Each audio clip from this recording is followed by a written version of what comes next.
Assalamualaikum warahmatullahi wabarakatuh. Perkenalkan, nama saya Muhammad Farhan Alfonsiri Pulungan dengan NIM C1D1220015. Di sini saya akan meresum dari mata kuliah saya Sekuritas Manajemen dari pertemuan 1 sampai 15 dengan dosen Pak Bambang Purnomo.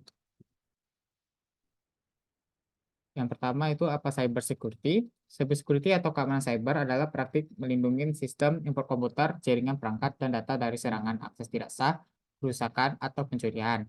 Cyber security mencakup berbagai teknologi, proses, dan kontrol yang dirancang untuk mengamankan informasi digital dari ancaman dan risiko yang berpotensi merugikan.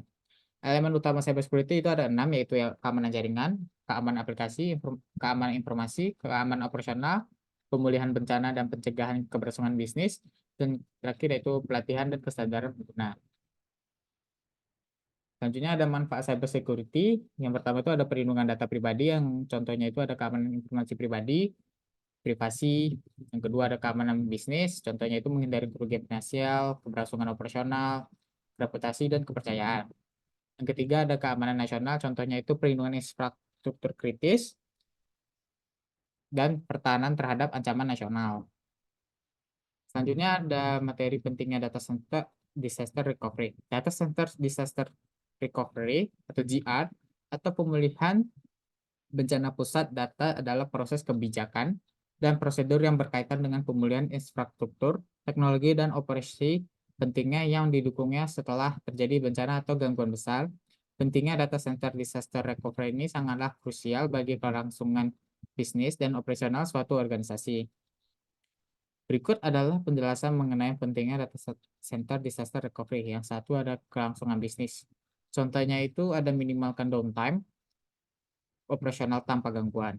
Kedua ada perlindungan data, yang contohnya itu ada mencegah kehilangan data dan integritas data.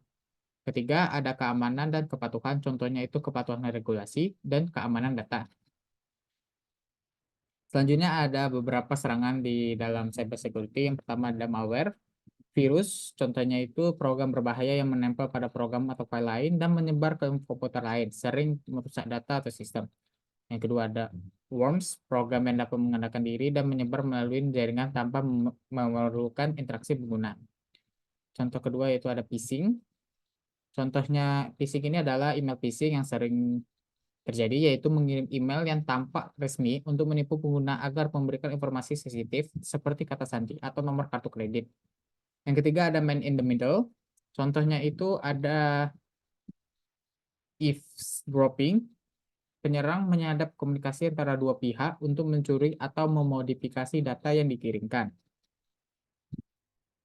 Selanjutnya ada klasifikasi ancaman dikaitkan dengan informasi dan data. Klasifikasi ancaman dalam konteks informasi dan data dapat dibagi ke dalam beberapa kategori utama berdasarkan sifat dan tujuan.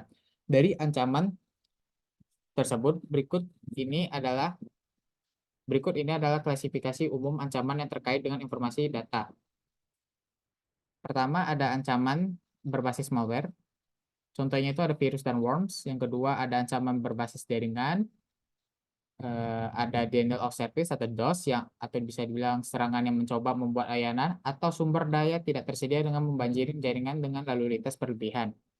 Yang kedua, contoh keduanya itu ada distributed denial of the service atau DDoS, versi DOS yang menggunakan banyak sumber untuk melakukan serangan dan membuatnya lebih sulit untuk dibendung. Yang ketiga ada ancaman berbasis aplikasi, ada SQL injection. Penyerangan menyisipkan pernyataan SQL berbahaya ke dalam input aplikasi untuk mengakses atau merusak database. Contoh keduanya itu ada cross-site scripting atau CSS. Serangan di mana penyerang menyuntikkan skrip berbahaya ke halaman web yang kemudian dieksekusi oleh pengguna lain. Selanjutnya ada keamanan jaringan. Keamanan jaringan adalah langkah-langkah yang diambil untuk melindungi integritas, kerahasiaan, dan ketersediaan jaringan komputer. Jaringan komputer dan data yang ditransmisikan melalui jaringan tersebut. Ini mencakup berbagai kebijakan, prosedur, dan teknologi yang dirancang untuk mencegah akses tidak sah, penyalahgunaan, modifikasi, atau penolakan layanan dari sistem informasi yang terhubung ke jaringan. Manfaat keamanan jaringan ini ada perlindungan yang pertama ada perlindungan data, apa aja yang dilindungi, yaitu ada pertama kerahasiaan, integritas, dan ketersediaan. Yang kedua ada mencegah akses tidak sah.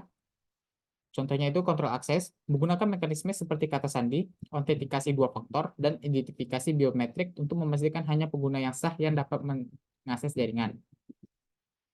Yang ketiga ada perlindungan dari ancaman eksternal, contohnya itu firewall dan IDPS atau IPS. Mendeteksi dan mencegah serangan dari luar seperti malware, DDoS, dan upaya peretasan. Selanjutnya ada data pribadi. Data diri atau data pribadi adalah informasi yang dapat digunakan untuk mengidentifikasi individu, tentu baik secara langsung maupun tidak langsung. Data ini mencakup berbagai informasi yang terkait dengan seseorang, mulai dari informasi dasar hingga data yang lebih sensitif. Contohnya itu ada informasi identitas dasar, informasi kontak, informasi pekerjaan, informasi keuangan, dan informasi digital. Berdasarkan rancangan Undang-Undang Perlindungan Data Pribadi atau RUU PDP, RUU Perlindungan Data Pribadi di Indonesia bertujuan untuk melindungi hak-hak individu terkait data pribadi mereka. RUU PDP mengatur berbagai aspek pengelolaan data pribadi termasuk pengumpulan, penyalahgunaan, penyimpanan, dan penghapusan data pribadi. Selanjutnya apa itu UUT? UUT atau bisa dibilang Undang-Undang Informasi dan Transaksi Elektronik adalah kerangka hukum di Indonesia yang mengatur tentang informasi dan transaksi elektronik, termasuk informasi dan termasuk penyempurnaan teknologi informasi, internet, dan media sosial. Undang-undang ini pertama kali disahkan sebagai Undang-Undang Nomor 11 Tahun 2008 dan kemudian direvisi melalui Undang-Undang Nomor 19 Tahun 2016. Undang-undang ITE bertujuan untuk menciptakan kepastian hukum perlindungan dan kepastian usaha dalam penggunaan teknologi informasi dan transaksi elektronik. Tujuan Undang-Undang ITE ini adalah memberikan kepastian hukum, menyediakan dasar hukum yang jelas untuk transaksi elektronik dan kegiatan online. Yang kedua, melindungi hak dan kewajiban, mengatur hak dan kewajiban penggunaan teknologi informasi dan transaksi elektronik. Yang ketiga, ada mengatur aktivitas elektronik, mengatur berbagai aktivitas yang dilakukan melalui teknologi informasi dan internet, termasuk komunikasi, transaksi, dan penyebaran informasi. Selanjutnya itu apa itu cybercrime? Cybercrime adalah istilah yang digunakan untuk merujuk pada kegiatan kriminal yang dilakukan dengan menggunakan komputer dan jaringan internet sebagai alat utama yang melakukan kejahatan. Kejahatan cyber mencakup berbagai aktivitas ilegal yang memanfaatkan teknologi informasi untuk mencuri data, merusak sistem, menipu individu atau mengganggu operasi bisnis. Jenis-jenis cybercrime itu ada pertama ada hacking, contohnya itu ada penetrasi sistem dan defacement. Yang kedua ada malware, contohnya itu ada virus dan worms. Yang ketiga ada phishing, email. Contohnya itu ada email phishing dan walling. Contoh kasus cybercrime itu yang ada kasus pertama yaitu pemblokiran situs web dan konten online. Undang-undang ITE telah digunakan sebagai dasar untuk memblokir sistem web dan konten online yang dianggap melanggar hukum atau merugikan kepentingan publik. Beberapa kasus termasuk pemblokiran situs web yang dianggap mengandung konten pornografi, penyebaran hoax, atau ujaran kebencian. Kasus penghinaan dan pencemaran nama baik, Undang-Undang ITE telah digunakan dalam kasus-kasus di mana individu dituduh melakukan penghinaan atau pencemaran nama baik terhadap individu atau pihak lain melalui media sosial atau platform online lainnya. Contohnya adalah kasus-kasus di mana seorang diadilin karena melakukan pencemaran nama baik atau penghinaan terhadap pejabat pemerintah atau tokoh publik. Selanjutnya ada keamanan informasi. Keamanan informasi mengacu pada langkah-langkah yang diambil untuk melindungi integritas, kerahasiaan, dan ketersediaan informasi dari berbagai ancaman yang mungkin timbul. Ini mencakup penggunaan kebijakan prosedur, teknologi, dan praktik terbaik untuk mencegah akses tidak sah, modifikasi, atau penghancuran informasi sensitif. Tujuan keamanan informasi ini ada yang pertama ada integritas informasi, memastikan bahwa informasi tetap utuh dan tidak dimanipulasi secara tidak sah oleh pihak yang tidak berwenang. Yang kedua ada kerahasiaan informasi, melindungi informasi dari akses oleh pihak yang tidak berwenang atau tidak sah. Yang ketiga ada ketersediaan informasi, memastikan bahwa informasi tersedia ketika diperlukan oleh penggunaan yang sah. Ini melibatkan pengguna cadangan dan pemulihan bencana serta penjadwalan pemeliharaan sistem untuk meminimalkan waktu tidak tersedianya informasi.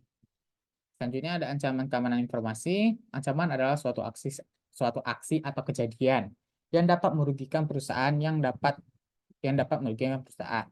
Ancaman aktif mencakup kecurangan dan kejahatan terhadap komputer. Ancaman positif mencakup kegagalan sistem, kesalahan manusia, dan bencana alam. Contohnya itu yang pertama ada hardware, dikarenakan kerusakan pada biar pet atau listrik, cross-selting, disk crashes. Yang kedua ada soft failure, dikarenakan oleh kesalahan sistem operasi, kesalahan program update tidak cukup memadai uji programnya. Yang ketiga ada kegagalan SDM, dikarenakan sangat minimnya training atau pelatihan bagi personel. Selanjutnya ada kebijakan keamanan sistem informasi. Kebijakan keamanan sistem informasi adalah seperangkat aturan, prosedur, dan pedoman yang ditetapkan oleh sebuah organisasi untuk melindungi integritas, kerahasiaan, dan ketersediaan informasi yang dimiliki atau dikelola oleh organisasi tersebut. Kebijakan ini bertujuan untuk mengatur perilaku pengguna, menjaga keamanan sistem, dan mengelola risiko keamanan yang terkait dengan penggunaan teknologi informasi. Berikut adalah beberapa komponen penting dari kebijakan keamanan sistem informasi. Yang pertama ada sasaran dan lingkup. Kebijakan harus menetapkan sasaran umum dan lingkup aplikasi kebijakan, termasuk informasi apa yang dilindungi, sistem apa yang tercakup, dan sistem yang bertanggung jawab atas keamanan informasi. Yang kedua ada kewenangan dan tanggung jawab. Kebijakan harus menetapkan kewenangan dan tanggung jawab pengguna, administrator sistem, dan manajemen dalam menjaga keamanan sistem informasi termasuk hak akses, pembagian tugas, dan prosedur pelaporan. Yang ketiga ada pengelolaan identitas dan akses. Kebijakan harus mencakup prosedur untuk manajemen identitas pengguna, pemberian hak akses yang sesuai, dan pengelolaan siklus hidup akses pengguna termasuk pembukaan, perubahan, dan penutupan akses.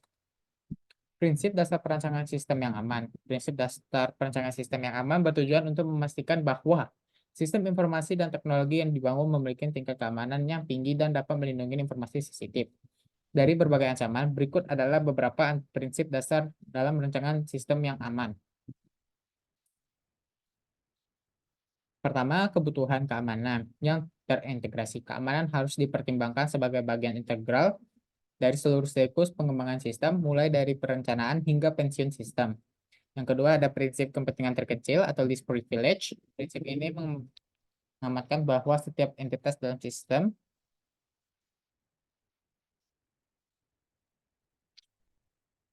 guna proses satu sistem hanya diberikan akses yang diperlukan untuk menjalankan tugas-tugasnya. Ini membantu minimalkan risiko eksploitasi jika entitas tersebut disalahgunakan atau dikompromi. Yang ketiga ada pemisahan tanggung jawab atau separation of duty. Prinsip ini menetapkan bahwa tugas-tugas yang berbeda dalam suatu sistem harus dipisahkan untuk mencegahnya penyalahgunaan kekuasaan. Misalnya pembayaran tidak boleh dilakukan oleh orang yang bertanggung jawab atas pencatatan transaksi. Selanjutnya ada pengertian artificial intelligence atau AI. AI atau kecerdasan buatan adalah cabang ilmu komputer yang bertujuan untuk menciptakan sistem komputer yang dapat melakukan tugas yang biasanya memerlukan kecerdasan manusia.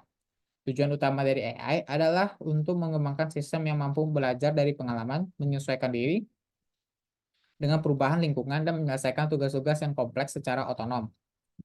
Berikut adalah beberapa contoh penerapan AI yang umum. Pertama ada pengulangan bisnis alami atau Natural Language Processing, NLP. Sistem pencarian web seperti Google menggunakan AI untuk memahami dan memproses pertanyaan penggunaan dengan bahasa alami. Yang kedua, contohnya itu asisten virtual seperti Siri, Alexa, dan Google Assistant menggunakan NLP untuk interaksi dengan pengguna dan menjawab pertanyaan mereka. Yang kedua, ada visi komputer atau computer vision. Contohnya itu pengenalan wajah yang digunakan dalam sistem keamanan, identifikasi, kriminal, dan pengelolaan kehadiran di tempat kerja. Yang ketiga, ada kendaraan otonom. Contohnya itu drone otonom menggunakan AI untuk navigasi, penginderaan, dan pemantauan di berbagai bidang seperti survei udara, pemetaan, dan pengawasan keamanan. Selanjutnya itu ada jelaskan apa itu firewall dan cara kerjanya. Firewall adalah sistem keamanan yang digunakan untuk melindungi jaringan komputer dari akses yang tidak sah dan serangan dari luar, seperti serangan cyber, malware, dan keancaman lainnya. Firewall bertindak sebagai filter atau penghalang antara jaringan internal, biasanya jaringan lokal atau LAN, dan internet atau jaringan eksternal lainnya mengontrol lalu lintas yang masuk dan keluar berdasarkan aturan yang diterapkan. Cara kerja firewall itu yang pertama pengaturan aturan. Administrator jaringan menetapkan aturan-aturan keamanan yang mengatur jenis lalu lintas yang diperbolehkan atau diblokir oleh firewall. Aturan-aturan ini dapat berdasarkan berbagai kriteria seperti alamat IP, port protokol, dan jenis aplikasi.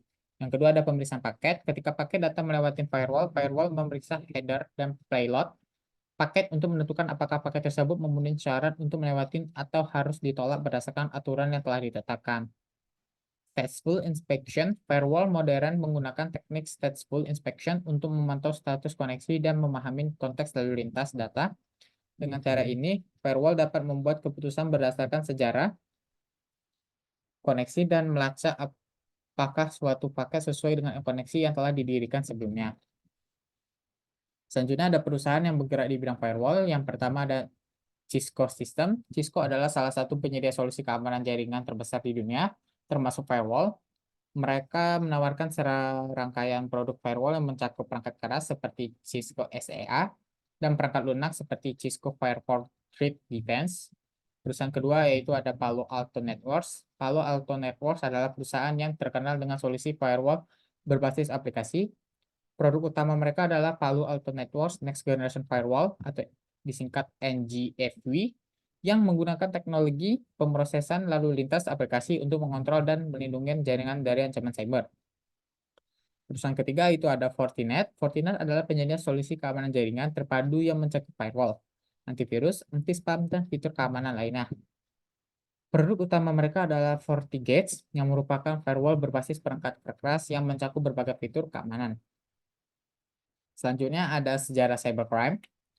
Di tahun 1970-an, pada awal tahun 1970-an, ketika komputer dan jaringan masih dalam tahap perkembangan, kasus-kasus penipuan pencurian data dan pemalsuan dokumen digital mulai muncul. Di tahun 1980-an, pada tahun 1980-an, dengan semakin banyaknya pengguna komputer dan jaringan, aktivitas kejahatan cyber semakin meningkat. Kasus pertama dari virus komputer yang merusak yaitu Elk Horner muncul pada tahun 1982. Pada tahun 1988, Morris Worm menyebar melalui jaringan ARPANET, pendahulu internet, menyebabkan kerusakan pada ribuan komputer. Ini adalah contoh awal dari serangan cyber yang merusak. Selanjutnya di tahun 1990-an, pada tahun 1960-an dengan popularitas internet yang semakin meningkat, kejahatan cyber semakin berkembang. Serangan di website dan pencurian data mulai menjadi umum. Pada tahun 1995, Calvin Mitnick, seorang hacker terkenal, ditangkap setelah melakukan serangkaian serangan terhadap perusahaan teknologi terkemuka. Ini menyoroti peran pentingnya hukum dalam menindak kejahatan cyber. Selanjutnya, tahun 2000-an, perkembangan teknologi, informasi, dan internet memunculkan berbagai jenis kejahatan cyber baru seperti phishing, malware, dan serangan DDoS atau Distributed Denial of Service. Pada tahun 2007, serangan cyber yang besar terjadi ketika malware Stormware menyebarkan melalui email spam dan membentuk botnet yang kuat. Pada tahun 2009, serangan cyber yang disebut sebagai Operation Aurora mengincar perusahaan-perusahaan teknologi besar dan terkait dengan pemerintah Cina. Sekarang 2010-an hingga sekarang, kejahatan cyber semakin kompleks dan canggih dengan munculnya teknologi baru seperti ransomware dan serangan terhadap IoT atau Internet of Things. Pada tahun 2017, serangan ransomware WannaCry menyebar dan dengan cepat di seluruh dunia, menginfeksi ribuan komputer dan meminta pembayaran tembusan dalam bentuk Bitcoin. Selanjutnya itu adalah jelaskan apa itu cybersecurity audit dan tujuannya. Cybersecurity audit adalah proses evaluasi independen dan sistematis terhadap infrastruktur teknologi informasi, prosedur keamanan, dan kebijakan organisasi untuk menilai seberapa efektif sistem keamanan tersebut dalam melindungi aset informasi dari ancaman dan risiko keamanan yang ada. Tujuannya itu cybersecurity audit itu adalah pertama identifikasi ancaman dan risiko. Audit keamanan membantu dalam mengidentifikasi ancaman dan risiko keamanan yang mungkin menghadang organisasi baik dari internal maupun eksternal. Yang kedua ada evaluasi kepatuhan. Audit keamanan membantu organisasi dalam mengevaluasi tingkat kepatuhan terhadap kebijakan keamanan internal, standar industri, dan regulasi yang berlaku. Yang terakhir, ada peluang profesi cyber security. Profesi ini di bidang keamanan cyber atau cyber security sangat diminati karena perkembangannya pesat teknologi informasi dan internet yang menyebabkan peningkatan risiko nilai keamanan. Contohnya itu ada pertama ada security analysis. Security analysis ini bertanggung jawab untuk menganalisis keamanan dan mengawasi aktivitas jaringan dan menanggapi insiden keamanan. Mereka juga mengembangkan dan menerapkan kebijakan keamanan serta menjalankan tes penetrasi untuk menemukan celah keamanan. Yang kedua, ada security engineer. Security engineer ini merancang dan mengimplementasikan dan memelihara sistem keamanan untuk melindungi infrastruktur IT dari dari serangan. Mereka juga memelihara firewall, melakukan pemantauan keamanan, dan merespon terhadap insiden keamanan.